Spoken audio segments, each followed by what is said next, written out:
আমাদের রামনগরস্থিত প্রজাপিতা ব্রহ্মকুমারী ঈশ্বরী পাঠশালার উদ্যোগে বিশেষ করে মমতা বলিন সহ যারা আছেন তাদেরকে আমি অনেক ধন্যবাদ জানাই। আর রাখি বন্ধন অনুষ্ঠানে আমাদের মাননীয় মুখ্যমন্ত্রী আমাদের এখানে উপস্থিত আছেন, আমাদের খুব সৌভাগ্য। মমতা বলিন প্রায় দিন বলতেন মাননীয় মুখ্যমন্ত্রী থেকে আনার জন্য। আমার খুব ভালো লাগে যে এই আশ্রমের সাথে যারা যুক্ত আছেন তারা কিন্তু সবসময় মাননীয় মুখ্যমন্ত্রী যাতে আরো উন্নতি হয়, মুখ্যমন্ত্রী যারা ভালোভাবে কাজ করতে পারে রাজ্যের মানুষ হয়ে, তারা কিন্তু সবসময় প্রার্থনা করে থাকেন। আমি যতবার এসেছি উনি কিন্তু মুখ্যমন্ত্রীর কথা বলেছেন, আমাদের কথা বলেছেন, রাজ্যের মানুষের কথা বলছেন। তাই আমি আলোচনা দিলেন মাননীয় মুখ্যমন্ত্রী একটা বিশেষ প্রোগ্রামও আছে।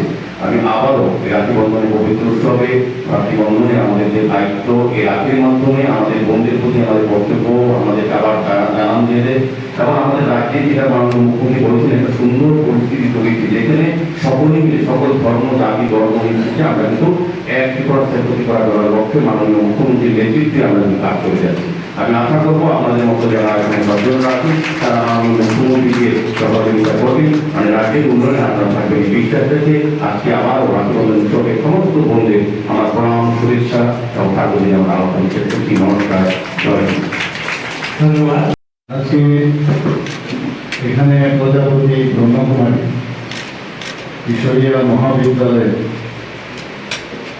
যেখানে রাখি বন্ধন অনুষ্ঠান, এই অনুষ্ঠানে हमारे बीच उपस्थित हमारे बहन श्रद्धा बहन जी, नाम ही श्रद्धा है, श्रद्धा से इनका नाम लेना चाहिए, ममता बहन जी।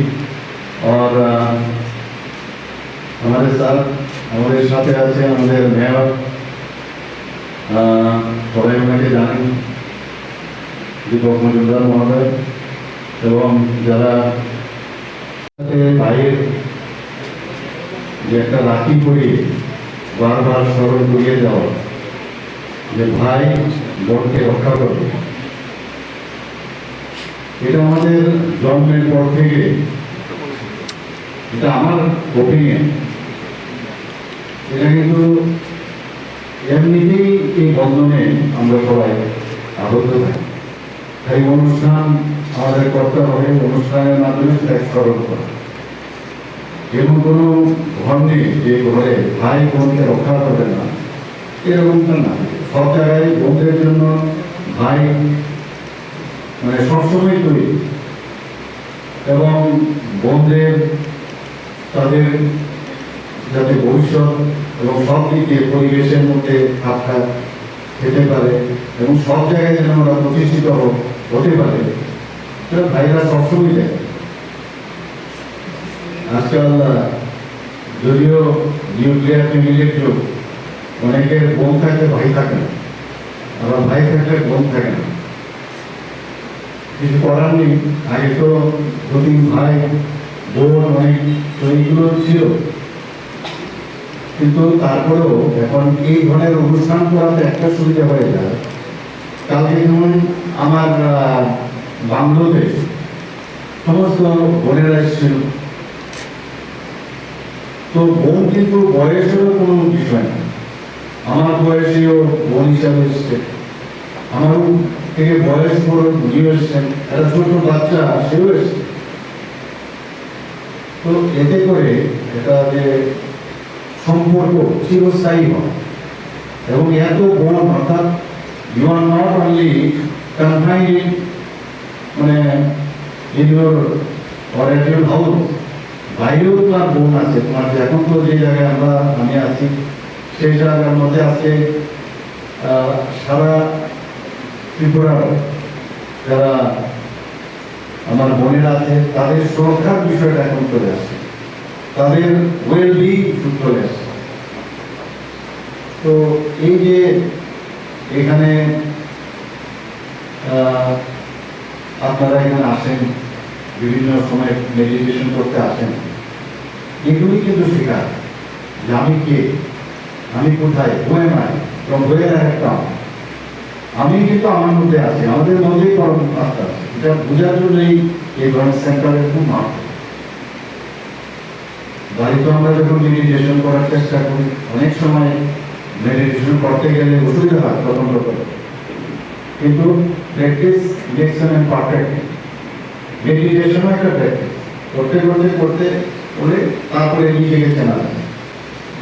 আমাদের মধ্যে এখন এত কমপ্লিকেটেড এই দুনিয়া, কমপ্লিকেটেড মানুষ সার্ভাইভাল অফ দ্য ফিটেস্ট যে বিষয় দাঁড়িয়ে গেছে, ডারউইনের যে মতবাদ, এতে করে আমরা এখন ইঁদুর ধরে আমরা সবাই।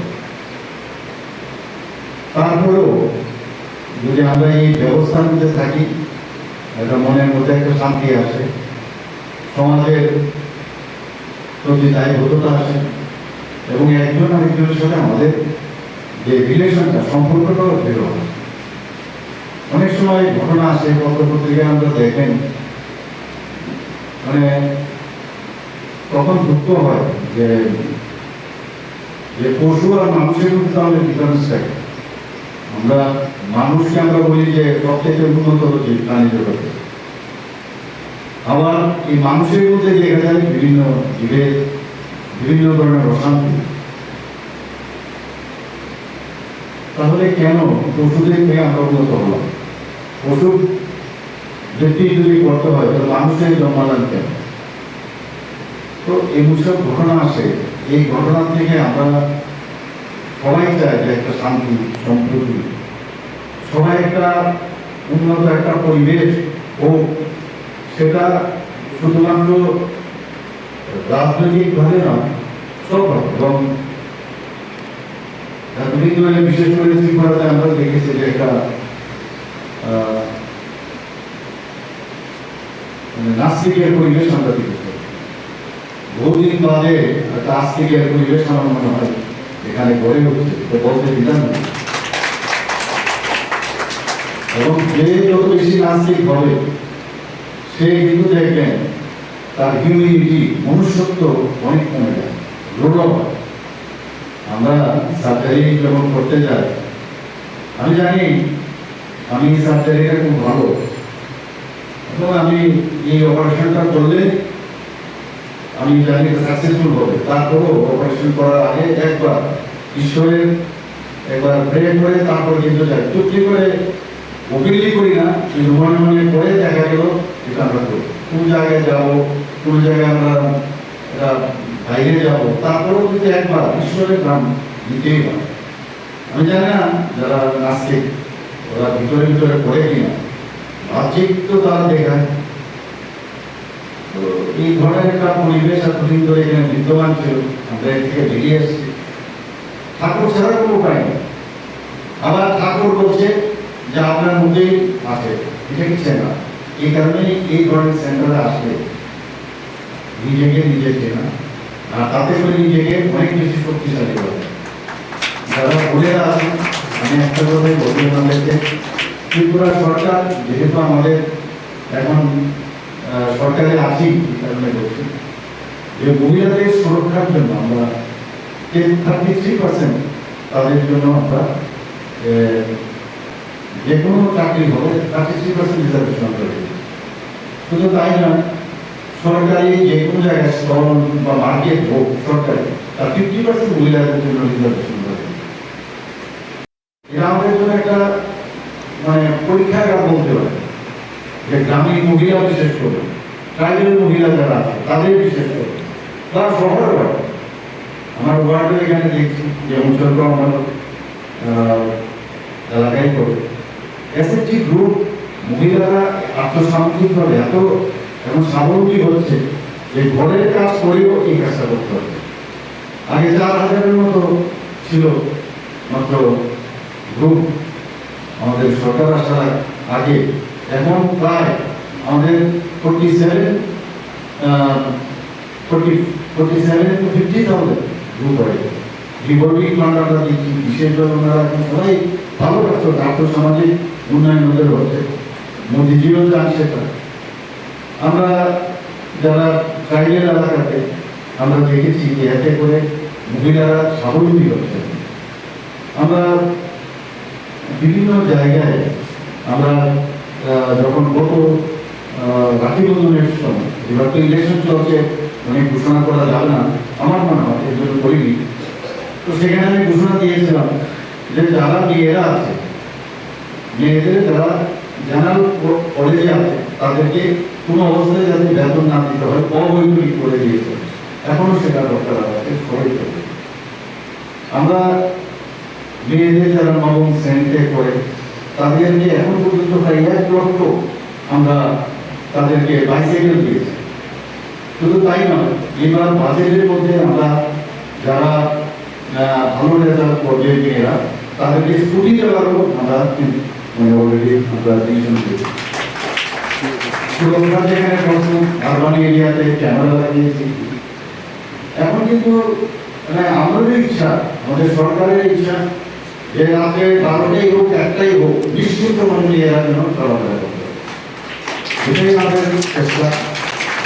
এবং মেয়েরা এখন লিড করবে না, মেয়েরা আমাদেরকে লিড করবে, এই প্রচেষ্টা আছে এখন বিভিন্ন জায়গাতে। মাননীয় প্রধানমন্ত্রী আপনারা জানেন, একটা মহিলা রাষ্ট্রপ্রধান আমাদের রাষ্ট্রপতি, একটা মহিলা এবং ট্রাইবেল মানে গরিব করে উনাকে আজকে রাষ্ট্রপতি বানাবে। তো সেইভাবে আমরা চিন্তা ভাবনা করছি, আমাদের মহিলারা এখন বিভিন্ন জায়গায় প্রতিষ্ঠিত হয়েছে। এবার যে চন্দ্রযান 3 ল্যান্ড করলো সেখানে বেশিরভাগ মহিলারা দেখবেন উনি প্রধানমন্ত্রী যে ওনাদেরকে বাহবা দিয়েছে, যে ইসরোর যে সায়েন্টিস্ট, আমাদের ত্রিপুরারও অনেক ছেলে রাজনৈতিক খবর দিয়েছে, তারাও ছিল, কিন্তু মেয়েদের দেখুন কিভাবে উনি উৎসাহিত করেছে। এবারও আমি গত 4-5 দিন আগে আমি মেডিকেল কলেজে গিয়েছিলাম, এর আগে জিএমসিতে গিয়েছিলাম, বেশিরভাগ দেখলাম যারা ভালো রেজাল্ট করছে ফার্স্ট সেকেন্ড আর বেশিরভাগই মেয়েরা। তো এখন কিন্তু মেয়েরা কিন্তু পিছিয়ে নেই, তারা পড়াশোনা করে। আমরা সবসময় আন্ডারলাইন করে রাখতাম, এবং যতক্ষণ ধরে আমাদের মহিলারা মানে পড়াশোনায় এবং অন্য কাজে সমাজের সামনে থেকে না এগিয়ে যাবে আসবে এবং অর্থনৈতিকভাবে উন্নয়ন না হবে, ততক্ষণ ধরে একটা সমাজ কোনোদিন শক্তিমান হতে পারে, কোনো দিন সম্ভব না। এখন কিন্তু সেটা হয়। আমি আজকে এই রাখি বন্ধন উপলক্ষে আমি দেখেন মমতাদিকে আমি ধন্যবাদ জানাবো, সেই সংস্থাকে। এবং ভবিষ্যতে আমি যদি আপনাদের কোনো কাজে লাগতে পারি নিশ্চয়ই আমার গোচরে আনবে, আমি ট্রাই জানাবো। ধন্যবাদ, নমস্কার এবং সবাইকে আজকের এই দিনে শুভেচ্ছা জানাই।